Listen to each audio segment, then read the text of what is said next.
What is up, guys? This story is a little bit different from others. This story, not that little bit difference, it's not difference. In this story we're going to talk about 10 creepy hotel events that will make your skin crawl. As all we know, hotels have frequently been the setting for some guest room tour stories. Here are 10 hotels related events guaranteed to churn your stomach and astound you. Elisa Lam traveled from her home in Vancouver to check into the famous Cecil Hotel in Los Angeles in early 2013. The 21-year-old was suffering from bipolar disorder and was last seen on hotel CCTV footage behaving strangely in an elevator, pressing multiple buttons and running in and out of the elevator's door. For reason known only to herself, Elisa woke up inside on the 2 by 2.4 meters, 8 feet, cylinder metal water tanks on the roof. Her decomposing body was dissolved weeks later when guests began to complain of low water pressure. Guests has been drinking, cleaning their teeth and showering with the tank water the whole time.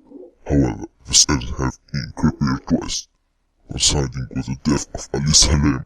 An outbreak of tuberculosis was spreading throughout downtown Los Angeles. Health authorities were urging citizens to get tested. The name of the tuberculosis test was the Lam-Elisa test.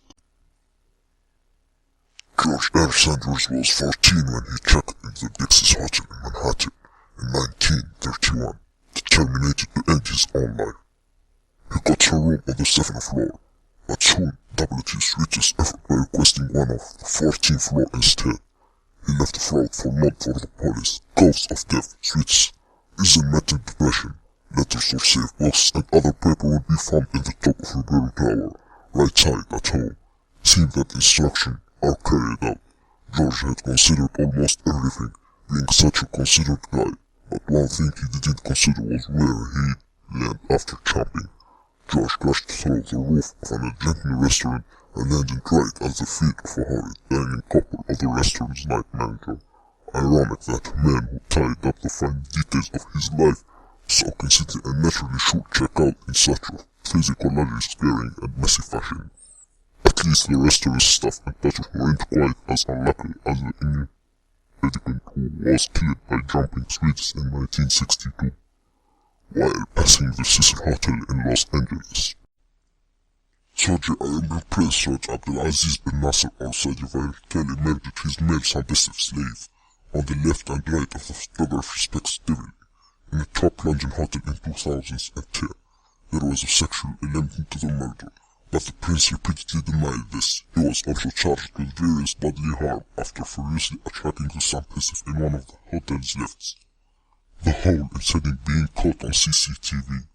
The submissive, whose name was Bandar Abdulaziz, had bite marks on his cheeks and evidence of bite on his ears. Some of the bite marks pretended to be merged and then its partners matched also his teeth. The pidor believed it to have occurred in sadistic sexual situation. Apparently the pair had been carrying on their instantly brutal master slave relationship for some time. Al-Saudi has frequently attacked his personal servant for his own personal gratification.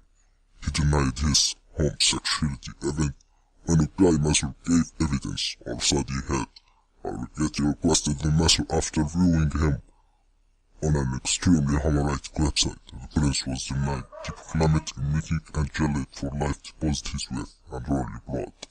But he had confessed his homosexuality.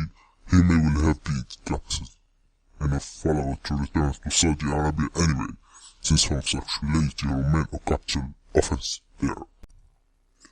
The Windcuff Hotel, famously referred to by its designer as absolutely fireproof, became a real-life towering inferno. The widely reported tragedy occurred in Atlanta 1946 and 119 people lost their lives. The building had 0 fire escapes, 0 alarms or sprinklers, and one great stairwell in the middle. The stairwell was the only means of escape, but instead of providing a safe exit route, it quickly became a swimming pool of noxious smoke. Firefighters could only reach halfway up the 16th floor building.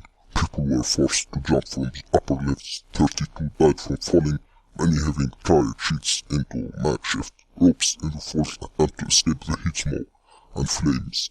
Amateur photographer Harold Hart was awarded as Pulitzer Prize for his photograph of a woman falling from the blaze. The fire was believed to have been started by a cigarette being thrown onto a mattress in the third floor hallway, perhaps with the deliberate intention of setting the building alight. Carlos Castro, 65, was a famous Portuguese television presenter and journalist. He was preparing to celebrate New Year's Eve in New York's Times Square. The holiday with his 23-year-old male model boyfriend Rancho Zebra seems to be going well at first, but the relationship destroyed quickly, apparently along with Zebra's mental state. Zebra became angry when his friend by Castro and denied further access to the cigar by the money. The couple began to abuse noisily. Zebra smashed Castro's head in with a laptop, and as his revolver lay bleeding on the floor, casted him with a jagged broken wine glass and a blunt corkscrew. As the crowd tried to Zebra instead deflected instantly, he claimed that at the time he believed he was reading the world of homosexuality by removing Castro's thickness and then wearing them on his waist. Investigation, however, claimed that Serbia was only faking madness. Apart from his violent outbursts, he was shown to have acted in a cold, manipulative was thrown in the injuries relationship. As the judge said in his summary before convicting him to 25 years old in prison, it was extremely brutal, sadistic, and discriminating act. Frederick Billy George was a young man from Wayne, Nebraska, who recently arrived in New York to seek his fortune. He was staying in a rented room on the 12th floor of Texas Hotel in Manhattan when he received a letter of warning from his father. According to the letter, the young man's mother had been visited by a terrifying premonition that something disgusting was about to happen to her son.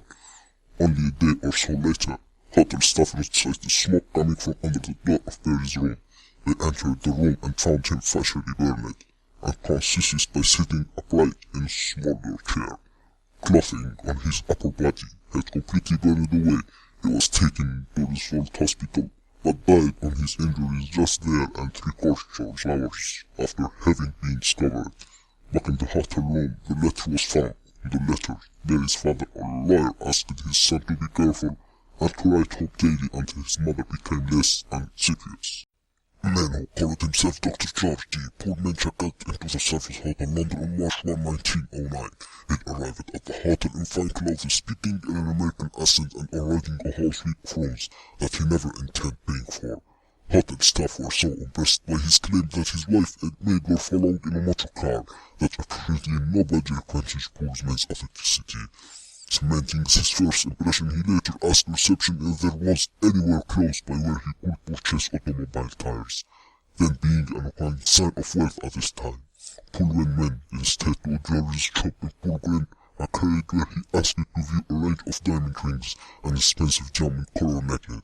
He told the jewelers to have the rings sent to the mail safely so that his wife would inspect them. He was about to leave the store when he operated to change his mind. Turning back, he told the jewelers to sell the necklace as well, but to first reduce the price by removing the 3 diamonds that were attached to it. When Pullman left the jewelers, the assistant manager, whose name was Penton, followed him to Sophie, bringing the jewelry with him. Like the hotel staff, Penton was decided at first by Pullman's grand impression. He produced the jewelers as waited in the sitting room of the hotel suite while Pullman went through to another room where his wife was supposedly dressing. Pullman took 5 rings through with him and left the door slightly open. Penton heard Pullman speaking and Woman's voice responding. When Pullman returned, he said his wife liked the rings and would now like to see the necklace. He went through to the other room again, taking the necklace with him, but this time closed the door. Penton became furiously when both voices stopped. He let himself out into a corridor and waited. A figure in a soft cape and heavy overcoat emerged from the edge's room second later. It was Scotty Pullman. There was no wife to be seen. Gottfried handed the gun artist next time to fake stress and told Penton to call a mic because his wife had suddenly fallen in. The jeweler would not be saved again. They closed until Pullman surrounded to return for 5 rings, carried on the floor and begged to be released, while Penton stood guard in the doorway until help arrived. This was according to Penton, who was the hero of his own inconceivable version of the story at this point. Since no one else was present, finally, if Penton is to believe it, the camel produced a razor from his pocket and slit open his own throat. The jailer ran to get help, but when he returned to the poorest Pullman was nowhere to be seen. There was, however, some major drawback to the imposter's enterprise escape method. 1. He left a trail of blood for his pressures to follow, and 2. Having climbed it out onto a clunky and shallow special staircase. By the time he reached the bottom, he was too exhausted for blood loss to continue. At the coroner's inquest, there was particularly interested concern in the razor, as it really came from Pullman's pocket. The coroner asked Panton if he never carried arms, and Panton denied that he ever did. If you believe Panton leaving the jeweler's shop unarmed with a bag full of incredibly valuable jewelries at the request of a completely stranger was normal practice. In our mind, there's still something about the story that isn't quite the full carrot. Other thousands of people had shown up the Haiti Regency Hotel, Kansas City, to watch and appreciate in a dance back in 1981. The dance was held in the hotel's lobby, and many spectators watched from the second, third, and fourth floor, walkways suspended directly above. Prior to the end of the walkways has been slightly altered from their original design. A small change increased the streets on load-bringing roads, which could barely support the weight of the walkways themselves, let alone the added weight of dozens of dance fans. Even more trackly, it was fourth floor walkway that collapsed first, collecting the second floor walkway directly beneath it on its way down.